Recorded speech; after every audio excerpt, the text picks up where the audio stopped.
तो हेलो प्यारे बच्चों, आप सबको फिर से स्वागत है इस टारगेट बोर्ड में। आज हम क्लास 10th का बायोलॉजी का तीसरा नंबर चैप्टर यानी कि परिवहन का 2 अंकीय प्रश्न 7 मोस्ट वीवीआई क्वेश्चन को आज हम फोड़ने वाले हैं, जो कि बिहार बोर्ड में सात में से नहीं तो 2 या 3 क्वेश्चन तो जरूर आएंगे जरूर आएंगे क्वेश्चन।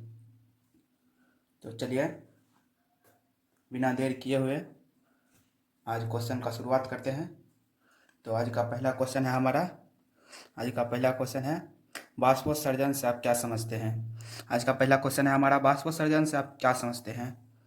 तो पौधा का वायवीय भाग के द्वारा जल वाष्प के रूप में वायुमंडल में मुक्त होने की प्रक्रिया वाष्पोत्सर्जन कहलाता है।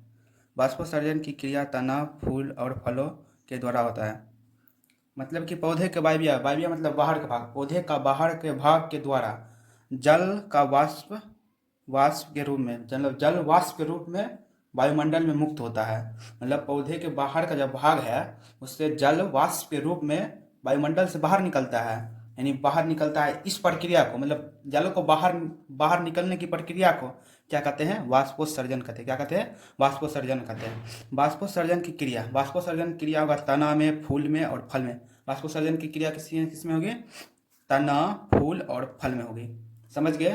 पहला नंबर क्वेश्चन तो बहुत आसान था, इतना आसान था इससे कोई नो क्वेश्चन आसान नहीं है। चलिए दूसरा क्वेश्चन देखते हैं।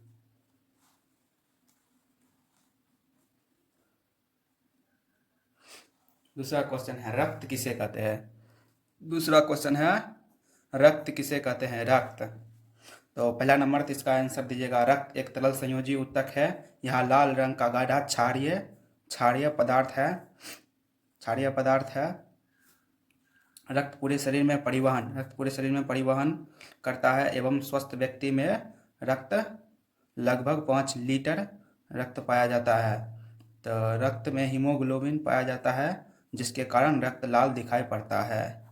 रक्त क्या दिखाई पड़ता है, लाल। देखो रक्त क्या है, रक्त एक तरल संयोजी ऊतक है। रक्त कैसा रहता है, रक्त गाढ़ा क्षारीय पदार्थ है। ये पूछेगा रक्त कैसा है, रक्त दे देगा अम्लीय, क्षारीय, लवणीय है। तो क्या मानना है, क्षारीय पदार्थ है। रक्त क्या है, क्षारीय पदार्थ है। अब ऑब्जेक्टिव में पूछ देगा ये क्वेश्चन। तो रक्त पूरे शरीर में क्या करता है, परिवहन का कार्य करता है। रक्त पूरे शरीर में क्या करता है, परिवहन का कार्य करता है। एवं स्वस्थ व्यक्ति में लगभग कितने प्रतिशत मतलब कितना रक्त पाया जाता है, कितना लीटर, 5 लीटर रक्त पाया जाता है, 5 लीटर। और रक्त में क्या रहता है, रक्त में हीमोग्लोबिन पाया जाता है, जिसके कारण खून कैसा दिखाई पड़ता है, खून लाल दिखाई पड़ता है।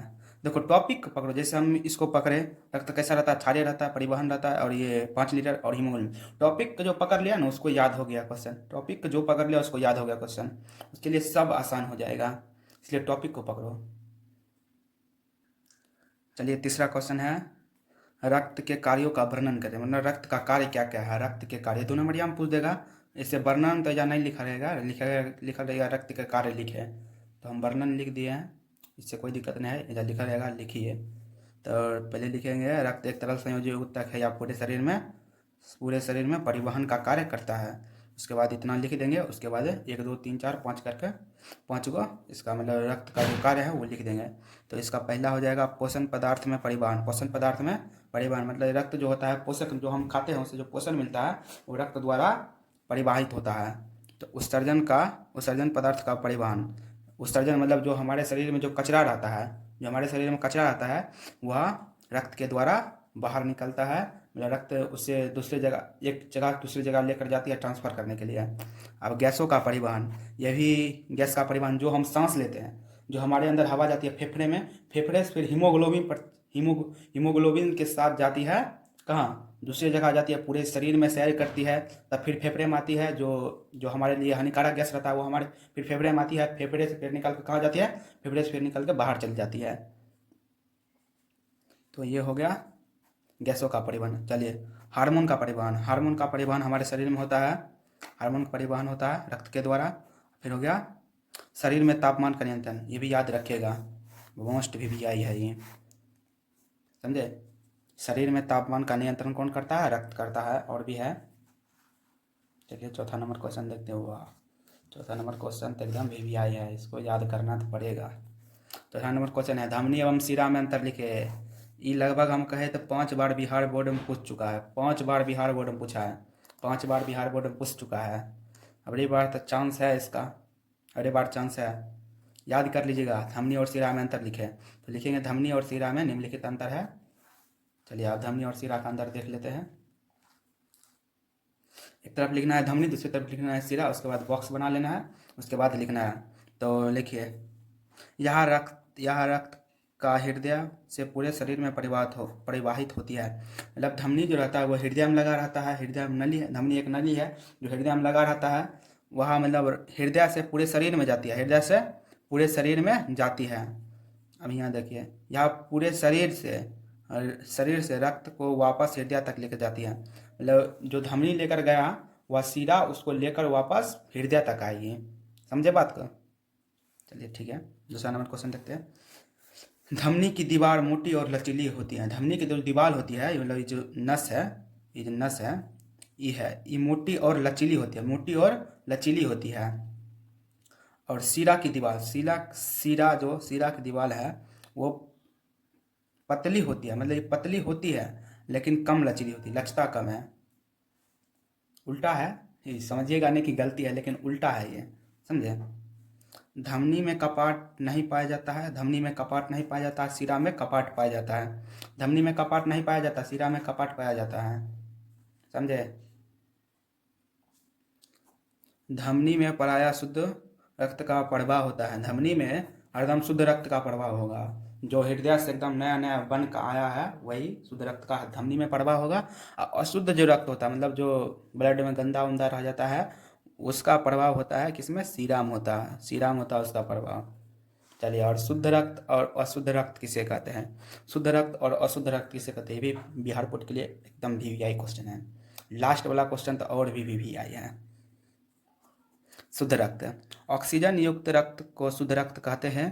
शुद्ध रक्त प्रायः धमनी में प्रवाहित होता है। हम कहें शुद्ध रक्त सिर्फ धमनी में प्रवाहित होता है। तो ऑक्सीजन, जिसमें ऑक्सीजन रहेगा, सिर्फ ऑक्सीजन रहेगा, उसे कहते हैं शुद्ध रक्त। जिसमें सिर्फ ऑक्सीजन रहेगा उसे कहते हैं शुद्ध रक्त। और जिसमें अशुद्ध रक्त देखिए, जिसमें कार्बन डाइऑक्साइड गैस रहता है, इसमें कार्बन डाइऑक्साइड गैस रहता है उसे अशुद्ध रक्त कहते हैं। यहाँ प्रायः शिरे में प्रवाहित होता है, यहाँ प्रायः किसमें प्रवाहित होता है? शिरा में प्रवाहित होता है। तो अशुद्ध रक्त हो गया जो जिसमें कार्बन डाइऑक्साइड रहे, यानी कि CO2 रहेगा, उसे कहते हैं अशुद्ध रक्त। जिसमें CO2 रहेगा उसे कहते हैं अशुद्ध रक्त। चलिए आज का 6ठा नंबर क्वेश्चन देखते हैं। शुद्ध रक्त अशुद्ध रक्त का अंतर मतलब किसे कहते हैं, ये तो हो गया। ये देखिए, ये है last number question, 1 number VVI है। चलिए पहले इसको देखते हैं। SA नोड या प्रेस मेकर किसे कहते हैं? SA नोड या प्रेस मेकर किसे कहते हैं? तो हृदय की धड़कन की तल संकुचित एक विशेष प्रकार के तंत्रिका ऊतक के द्वारा होता है, उसे SA नोड कहते हैं, या इसे प्रेस मेकर भी कहते हैं। मतलब जो हृदय की जो धड़कन की तल होती है, मतलब वो कितना धड़कता है, उससे धड़कता है एक विशेष प्रकार के तंत्र के द्वारा वह पता चलता है, उसी को कहते हैं प्रेस मेकर। उसे कहते हैं प्रेस मेकर या ऐसे नोड उसी को कहते हैं। समझे? चलिए, ये क्वेश्चन तो उतना VVI नहीं है, ये लेकिन एकदम VVI है। रक्तचाप किसे कहते हैं? ये भी हमको लगता है भी पूछेगा बिहार बोर्ड में 2025 का।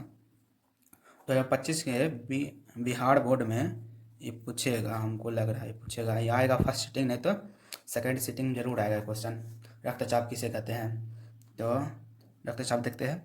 महाधमनी एवं उनकी मुख्य शाखा में रक्त प्रवाह का दाब रक्तचाप या ब्लड प्रेशर या BP कहते हैं।